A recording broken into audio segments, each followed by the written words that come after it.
ఆయన నీ ఆహారమును నీ పానమును దీవించును. నిర్గమకాండము 23వ అధ్యాయము 25వ వచనము.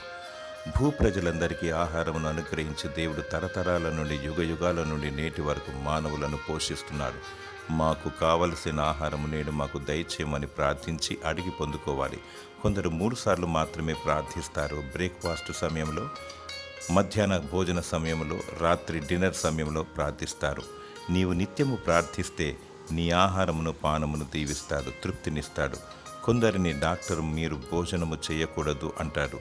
దేవునికి మొరపెడితే బీపీ షుగర్ లేకుండా చేసి సమృద్ధిగా పుష్టికరమైన రుచికరమైన ఆహారమును దయచేసి భుజింపనిస్తాడు. ముఖ్యముగా ఆత్మీయ ఆహారము ప్రాముఖ్యమైనది.